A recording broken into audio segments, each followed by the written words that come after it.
ಆದರೆ ಆಗ ಮಾಡದೆ ನಿನ್ನ ವಿರುದ್ಧ ಸೋತಿದ್ದಾನಲ್ಲ ಅರ್ಜುನ್.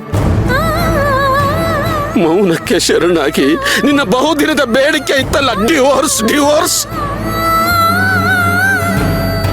ಅದನ್ನ ನಿನಗೆ ಉಡುಗೊರೆಯಾಗಿ ಕೊಟ್ಟಿದ್ದಾನೆ ಅಂತಂದ್ರೆ ಅದಕ್ಕೆ ಕಾರಣ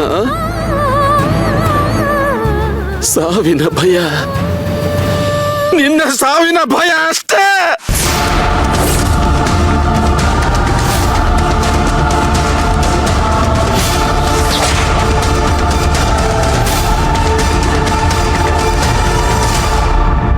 ಡಿವೋರ್ಸ್ ಸಿಗದೆ ಹೋದ್ರೆ ಸತ್ತು ಹೋಗ್ತೀನಿ, ಅದನ್ನು ಬಿಟ್ಟು ಅರ್ಜುನ್ ಜೊತೆ ಸಂಸಾರ ಮಾಡಲ್ಲ ಅಂತ ನನ್ನ ಒಳಗೆ ಹುಟ್ಟಿಸ್ದಲ್ಲ ಭಯ.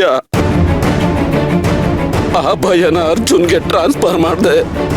ನೀನು ಗೆದ್ರೆ ಸೇವಂತಿ ಸತ್ತು ಹೋಗ್ತಾಳೆ ಅಂತ ನಿಜ ಹೇಳ್ದೆ.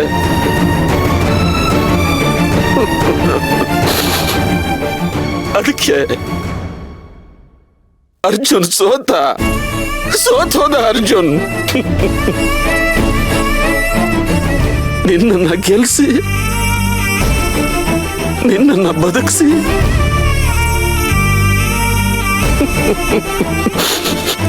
ಅವನು ಸೋತೋದ.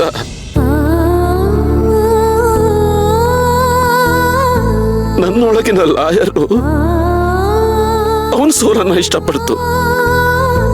ಆದ್ರೆ ನನ್ನೊಳಗೆ ಒಬ್ಬ ಅಪ್ಪ ಇದ್ನಲ್ಲ, ಅಪ್ಪ, ಅವನು ನಿನ್ನ ಗೆಲುವನ್ನ ಇಷ್ಟಪಡಲಿಲ್ಲ. ಅರ್ಜುನ್ ಸೋತು ಗೆದ್ದ ಅವನು. ಸೋತಿದ್ದು ನೀನು, ನನ್ನೊಳಗಿನ ಒಬ್ಬ ಅಪ್ಪ.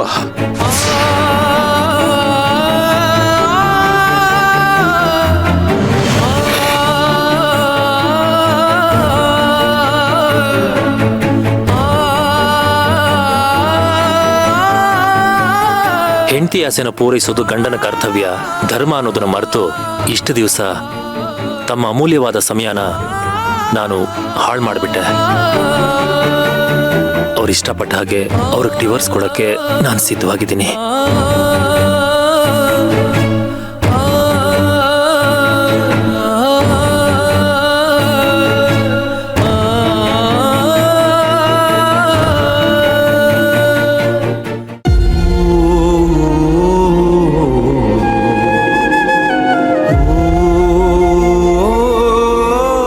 ಸತ್ಯ ಏನು ಅಂತ ನನಗೆ ನಿಮಗೆ ಮಾತ್ರ ಗೊತ್ತು.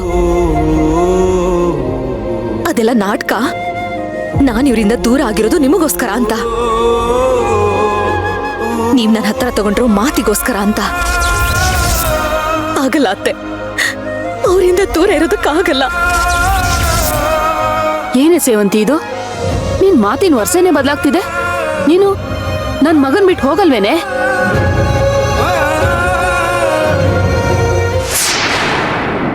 ಇವ್ರು ನಿಜವಾಗ್ಲೂ ನಮ್ಮ ಅಮ್ಮನೇನಾ? ನಾನು ಇಷ್ಟು ದಿನ ಯಾರನ್ನ ದೇವರು ಅಂತ ಪೂಜೆ ಮಾಡ್ತಿದ್ದೋ ಆ ದೇವತೆನೇ ಹೆತ್ತ ಮಗನ ಬೆನ್ನಿಗೆ ಚೂರಿ ಹಾಕ್ಬಿಟ್ರ?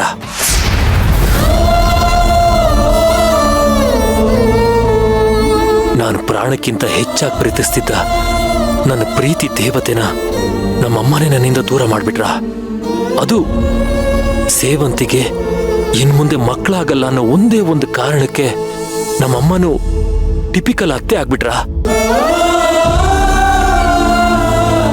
ನನ್ನ ವಿರುದ್ಧನೇ, ನನ್ನ ಮನೇಲಿ, ನನ್ನ ಕಣ್ಣು ಮುಂದೆನೆ ಇಷ್ಟು ದೊಡ್ಡ ಅನ್ಯಾಯ ನಡೀತಿದ್ರು ನನಗೆ ಗೊತ್ತೇ ಆಗ್ಲಿಲ್ವಲ್ಲ. ಪಾಪ ಸೇವಂತಿ, ನನ್ನ ಹತ್ರ ನಿಜ ಹೇಳ್ಕೊಳಕ್ಕೂ ಆಗದೆ ಒಳಗೊಳಗೆ ಕೊರಗಿ ಎಷ್ಟು ನೋವು ತಿಂದಿರಬಹುದು. ನನ್ನಿಂದ ದೂರ ಹೋಗಿ ಎಷ್ಟು ಹಿಂಸೆ ಅನುಭವಿಸ್ತಿರ್ಬೋದು. ನಮ್ಮಮ್ಮನ ಮನಸ್ಸಲ್ಲಿ ಇಂಥ ಒಂದು ಕೆಟ್ಟ ಆಲೋಚನೆ ಇದೆ ಅಂತ ಮುಂಚೆನೆ ಗೊತ್ತಿದ್ರೆ ಇಲ್ಲಿ ನಡೆಯೋ ಕಥೆನೇ ಬೇರೆ ಆಗ್ತಿತ್ತು.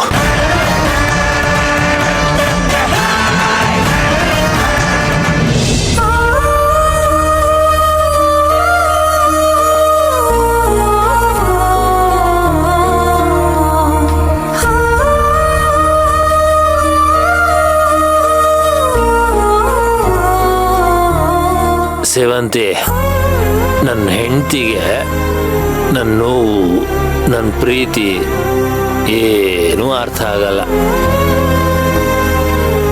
ಡಿವೋರ್ಸ್ ಸಿಗದೆ ಹೋದ್ರೆ ಸತ್ತು ಹೋಗ್ತೀನಿ, ಅದನ್ನು ಬಿಟ್ಟು ಅರ್ಜುನ್ ಜೊತೆ ಸಂಸಾರ ಮಾಡಲ್ಲ ಅಂತ ನನ್ನ ಒಳಗೆ ಹುಟ್ಟಿಸ್ದಲ್ಲ ಭಯ. ಆ ಭಯನ ಅರ್ಜುನ್ಗೆ ಟ್ರಾನ್ಸ್ಫರ್ ಮಾಡಿದೆ. ನೀನು ಗೆದ್ರೆ ಸೇವಂತಿ ಸತ್ತು ಹೋಗ್ತಾಳೆ ಅಂತ ನಿಜ ಹೇಳ್ದೆ. ಅಲ್ಲಮ್ಮ, ಸೇವಂತಿಯಿಂದ ದೂರ ಆಗಿ ನಾನು ಮೀರಾನ ಮದುವೆ ಆಗ್ತೀನಿ ಅಂತ ಅದ್ ಹೇಗೆ ಅನ್ಕೊಂಡ್ಬಿಟ್ಟೆ ನೀನು? ಸೇವಂತಿನ ಬಿಟ್ರೆ ನನ್ನ ಜೀವನದಲ್ಲಿ ಇನ್ನೇನು ಇಲ್ಲ ಅಂತ ನಿನಗೆ ಗೊತ್ತಿರ್ಲಿಲ್ವಾ? ಗೊತ್ತಿತ್ತು ತಾನೆ? ಮತ್ತೆ ಹೇಗೆ ನಿರ್ಧಾರಕ್ಕೆ ಬಂದೆ?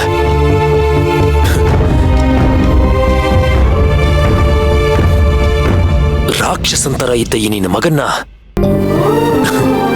ನನ್ನನ್ನ ತಿದ್ದಿ ತೀಡಿ ನನ್ನನ್ನ ಮತ್ತೆ ಮನುಷ್ಯನನ್ನಾಗಿ ಮಾಡಿದ್ದು ಇದೇ ಸೇವಂತಿ ಅಲ್ವಾ ಅಮ್ಮ? ಅದನ್ನೆಲ್ಲ ಮರೆತು ಬಿಟ್ಯಾ? ಈ ಮನೆಗೋಸ್ಕರ, ನಮ್ಮ ಕುಟುಂಬಕ್ಕೋಸ್ಕರ ಸೇವಂತಿ ಎಷ್ಟೆಲ್ಲ ಕಷ್ಟ ಅನುಭವಿಸಿದಾಳೆ. ಅದ್ಯಾವುದು ನೆನಪಿಲ್ದೆ ನಿರ್ದಾಕ್ಷಿಣ್ಯವಾಗಿ ಅವಳನ್ನ ಮನೆಯಿಂದ ಆಚೆ ಕಳಿಸ್ಬಿಟ್ಯಾ? ಕನಿಷ್ಠ ಮನುಷ್ಯತ್ವನು ನಿನಗಿಲ್ದೆ ಹೋಯ್ತಾ?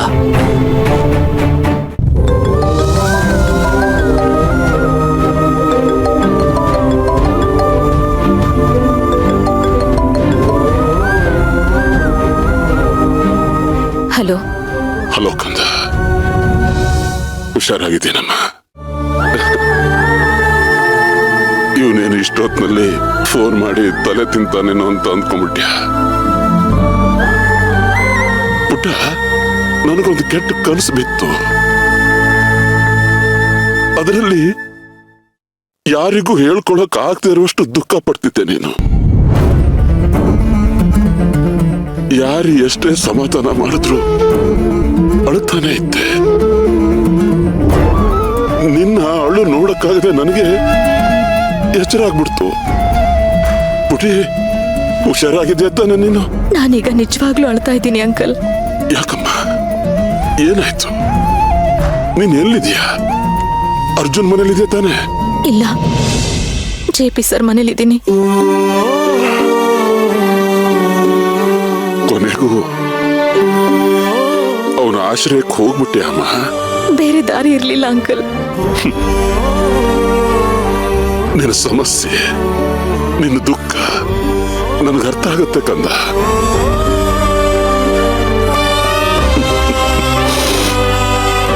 ಜೀವನನೇ ಇಷ್ಟು. ಏನೇ ಬಂದ್ರೂ ಧೈರ್ಯವಾಗಿ ಎದುರಿಸಬೇಕು.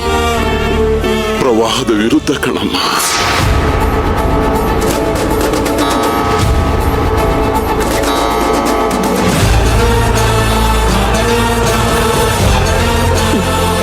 ನಿಜ ಅಂಕಲ್.